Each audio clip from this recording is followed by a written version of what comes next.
Hello and welcome. It's Gene, the lazy bugger. Look at me, professional, kind, sticking around for his fan cam. But here we are. I'm doing it alone. The lads are back later on. I thought we'd just have a quick reaction for Liverpool finally picking up two points. No, 2 goals and 3 points. Look at that. This is what Liverpool do to you. They make you ill. They make you forget how many points you get for a win. But it's West Ham 0, Liverpool 2, and is as good as a performance that we could have expected. Let's be honest. We all would like to see Liverpool play expansive football at a breathtaking pace, but let's be honest, it's not going to happen. It's not an overnight fix, and the manager made some changes. I wanted Salah in the team, I'm not going to lie, and I'll touch on Mohamed Salah later on in my fan cam, because I believe that this is not the fix, but it's a template for some certain games. And let's be honest, we have to caveat everything, and we have to be humble, just like Isak has just said in his TV interview. We also have a template, but we have to be humble, and we have to recognise that West Ham made it really easy for us. I touched on it in Gene's fan cam that I thought they showed us too much respect. They played the team, the reputation, the players on the pitch, rather than the Liverpool situation right now. And Nuno, and I'm sure West Ham fans will criticise him for that, and rightly so, if I'm honest. But Liverpool, like Gene said, could only beat what is put out in front of them. I'm trying to watch the Chelsea Arsenal game. Apparently Saliba's not playing, so if they win that game without Saliba and Gabriel, then you must say just hand the title over to Arsenal. But back to Liverpool. Yes, Florian Wirtz. Let's be honest. Florian Wirtz and Mohamed Salah, if you have to stick with the trade-off, and I'm talking about Arne Slot here, if you're going to still give Mohamed Salah the license in that 4-2-4, then Florian Wirtz in the number 10 position is simply not going to work. Let's be honest, he has just too much responsibility off the ball.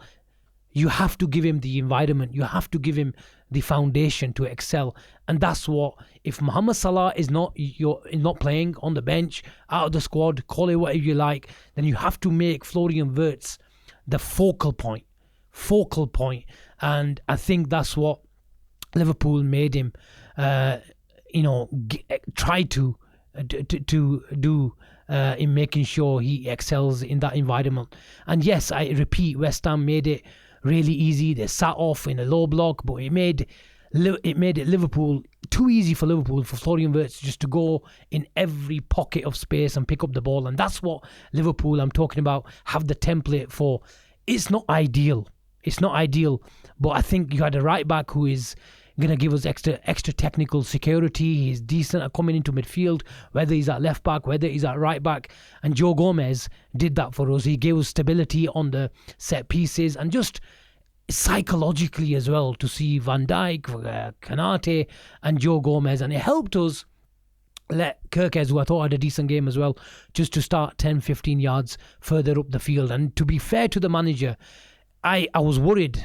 And I was thinking, how is Florian Wirtz going to start from the right-hand side if we're going to play a similar 4-4-2 against West Ham? And then you've got Joe Gomez, but you have to give him credit.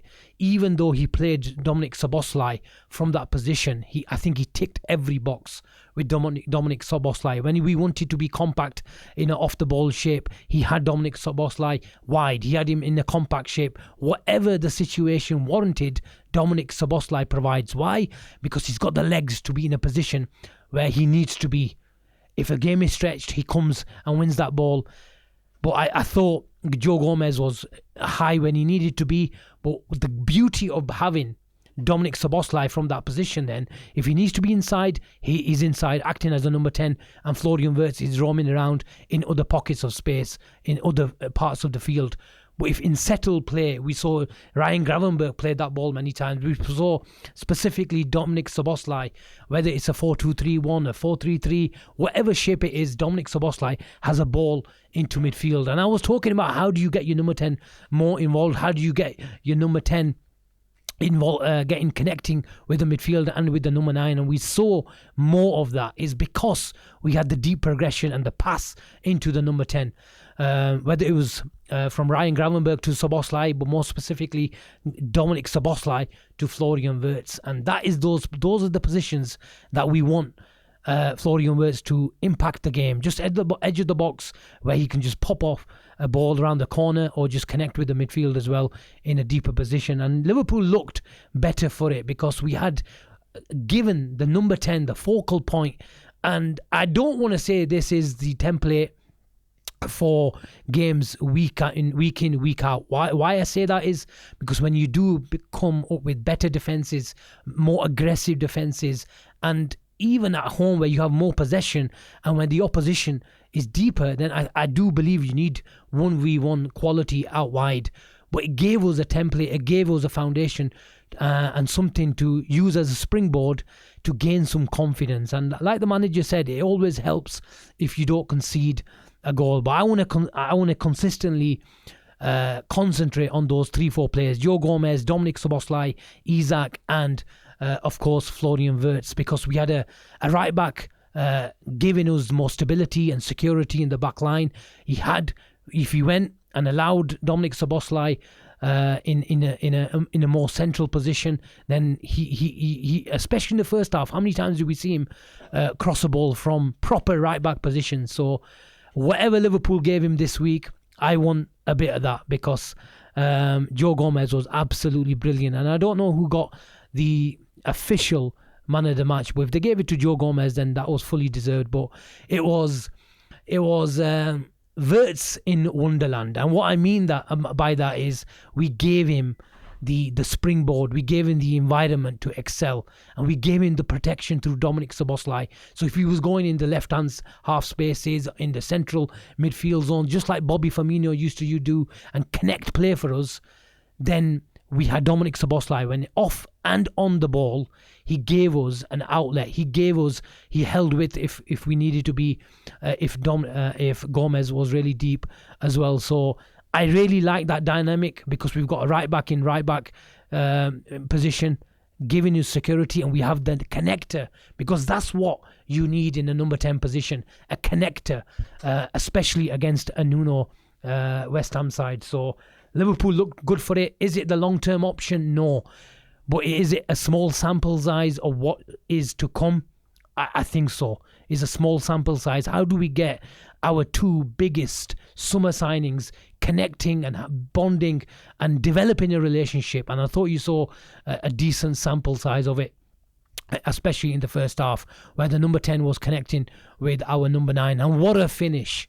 What a finish. It doesn't matter how good you are. I said, if you're Messi, Maradona, Ronaldo, R9, Cristiano, doesn't matter how great you are. If you stop scoring, you start doubting yourself. And what a finish. You never lose the ability, do you? Because it's about instinct, and that's what great strikers do. And the technique and the thought process, the composure, let it run him and just side foot it on the up. Whatever level you've played at, you will know that is a difficult skill, and I need to see a replay of it if it started outside and it came inside the post. But he will be good for it, and we've seen the Pollard go off at 60 and picking his nose, feeling not too good about himself. But today there was a little smirk that Isak, you know what, this is the reason why we paid £125 million for you, and this is the reason why we didn't mind you going on a massive 3-month strike, because we need him to stay fit. And when he starts scoring goals and we start giving him the sort of balls inside the box, outside of the box, and when he gets proper fit, then there's the Alexander Isak that we have seen over the years in the Premier League, and let's hope that there's more to come from the big man up top. But yeah, Liverpool win. Liverpool are looking forward to that game now against Sunderland. It's going to be a different test altogether. Will we need the Salah out wide threat? I think that is not just a Liverpool problem right now. It's a Liverpool problem going into for the next 3-4 weeks. We've got some good midfielders. We can play out if Florian Wirtz goes into the deep areas. I'm doing a tactical show, even though this sounds like a more of a tactical show, but who cares? I am going to explain in further detail how he found Liverpool to play a bit more football and play out from the back. But anyway, Liverpool are 8th in the table now. 8th in the table. And let's hope Chelsea do us a favour as well against... I'm not talking about the title, people, but I want to see Liverpool climb up that table as fast as possible. We got 3 points. We've got a clean sheet. The big man has scored. The connector in the number 10 is roaming around and enjoying himself. And the fans are smiling today. We'll catch you in the next one. Stay tuned for my tactics show. I will try to put it out tonight. If you don't get that tonight, you'll get it tomorrow, and we're back for the red zone, whatever we call it these days, the squad, whatever we call it, the squad will be here because Liverpool are a lot happier today.